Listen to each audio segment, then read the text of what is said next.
जो ये तमाम मेंबरान्स को हमने यहाँ पे बुलाया था, इमरजेंसी में ही बुलाया, क्योंकि हमारा जो अभी ये कैपेक्स प्लान के हवाले से थोड़ा कन्फ्यूजन था, तो वो कुछ क्लैरिटी नहीं थी कुछ चीज़ों को लेके, उस हवाले से उनके साथ डिस्कस हुआ। यहाँ प्लानिंग वाले भी थे अपने यूसुफ साहब, और उसके साथ हमारे यार अली साहब भी थे आरडीडी से।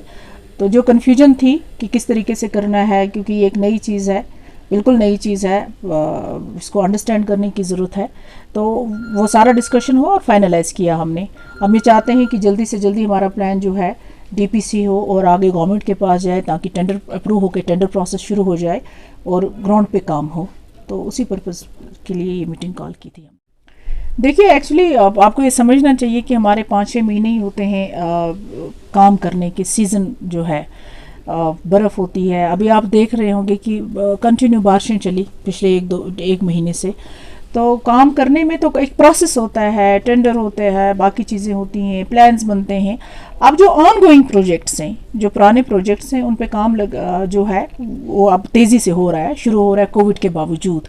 एक तरफ से कोविड है, एक तरफ से बारिशें थी, तो कोविड की SOPs फॉलो करके, जो मेरी RNB वालों से पहले भी मीटिंग हुई थी, मैंने उनसे कहा था कि SOP फॉलो करो, लेकिन आप काम स्टार्ट करें, पूरी डिस्ट्रिक्ट में करें, ब्लॉक वाइज करें आप, जो है जहाँ जैसे पॉट होल्स का प्रोग्राम है या बाकी प्रोग्राम्स हैं। इसी तरह आज मैंने PMGS जो है उनसे बात की, चीफ इंजीनियर साहब से भी हमने बात की, तो उनसे मैंने ये रिक्वेस्ट किया कि जितने जल्दी हो सके आप काम लगाइए जो हमारे पेंडिंग प्रोजेक्ट्स हैं। रफियाबाद में चल रहा है कुछ रोड्स पे PMGS का, फ्रूट मंडी हम जाएंगे इंशाल्लाह। मैंने DC साहब से भी बात की कि नेक्स्ट वीक में, और DC साहब और PMGS के जो है हम जाएंगे फ्रूट मंडी, वहाँ का दौरा करेंगे। इसी तरह हमारा ये पुतखा मनगाम जो है ये इंशाल्लाह 10 जून तक स्टार्ट हो जाएगा। ये 150 किलोमीटर जो है अभी PMGS का हमारा ये मैगडमाइजेशन का प्रोग्राम है।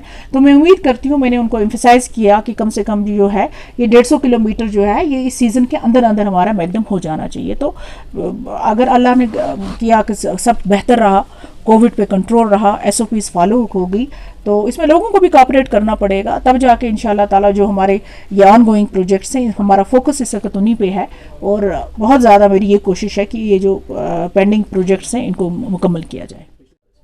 देखिए, कोविड के हवाले से जब बसीर खान साहब आए थे तब हमने मीटिंग की थी, तो बसीर खान साहब यहाँ DC साहब भी थे, उन्होंने कहा कि तमाम जो हमारे इलेक्टेड रिप्रेजेंटेटिव्स हैं इनको पता होना चाहिए, कि क्या पता आप लोगों को याद होगा कि नहीं, मैंने सबसे पहले DC साहब की लेटर लिखी थी कि आप PRIs की सर्विस को यूटिलाइज़ कीजिए, क्योंकि इतना ह्यूमन रिसोर्स हेल्थ डिपार्टमेंट के पास नहीं है। तो हमारे जो सरपंच लोग हैं या बाकी लोग हैं उनको आप यूटिलाइज़ कीजिए, उनकी सर्विसेज को वैक्सीनेशन करने के हवाले से, SOPs फॉलो करने के हवाले से लोगों को अवेयर करें। आप रिसेंटली जो LG साहब ने अभी ऑर्डर किया है, तो उसमें ये लोग काम तो कर रहे हैं, लेकिन मैं जैसे ये मीटिंग हो जाती है, हमारा DPC की मीटिंग हो जाएगी, अभी मैंने कोविड के हवाले से कोई हेल्थ डिपार्टमेंट से मीटिंग नहीं ली, सिर्फ 1-2 दफ़ा मैं गई यहाँ कोविड जो आपका है, यहाँ गई मैं कोविड सेंटर गई, और उसके बाद संग्रामा ये सुपर हॉस्पिटल गई। तो मैं इमीडिएटली जैसे हमारा ये DPC की मीटिंग हो जाती है, तो अगली मीटिंग हमारी जो होगी उसमें मैं DC साहब को भी रिक्वेस्ट करूँगी कि वो भी यहाँ पे होने चाहिए, और तमाम नोडल ऑफिसर्स BMOs जो हैं हम उन सब से अपडेट लेंगे कि क्या सिचुएशन है। ये इन्फॉर्मेशन मुझे आपसे मिली है अभी, तो मैं इस पे बात तो करूँगी। मैंने आपसे कहा कि मैं जैसे वेडनेसडे को हमने सोचा है कि वेडनेसडे को हम DPC करेंगे, उसके बाद 2 दिन के या 3 दिन के बाद मैं हेल्थ की मीटिंग लूँगी, उसमें मैं आपको ब्रीफ करूँ। तो देखना पड़ेगा क्या अर्जेंसी रही होगी, क्योंकि ये देखना पड़ेगा कि अगर कोई अर्जेंसी कोई वहाँ पर ही होगी तो उस सिलसिले में शिफ्ट किया गया है। क्या किया गया है वो तो एडमिनिस्ट्रेशन से पूछ के ही मैं आपको बता सकती हूँ। रिश्वत ऐसी वबा है जो कोविड से भी खतरनाक है, तो बदकिस्मती से जो है ये कुछ लोगों के DNA में होती है। आपने शायद मुझे Day 1 से देखा होगा कि मैं इस चीज़ के सख्त खिलाफ हूँ। अगर कोई भी, सबसे पहले तो पब्लिक रिप्रेजेंटेटिव जो होता है वो एक एग्जाम्पल बनना चाहिए एडमिनिस्ट्रेशन के लिए। हम ऑफिसर्स को तभी जवाबदेह बना सकते हैं जिस वक्त हम खुद क्लीन होंगे।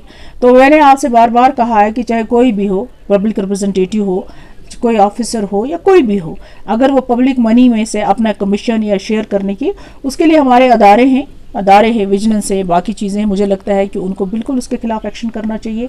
अगर आपके पास सबूत है, एविडेंस है, तो उस पर इमीडिएटली एक्शन होना चाहिए, ताकि एक एग्जाम्पल सेट हो।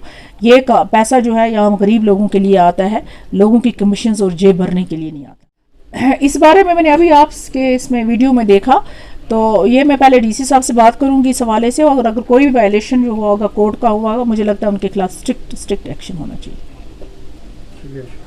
Thank you.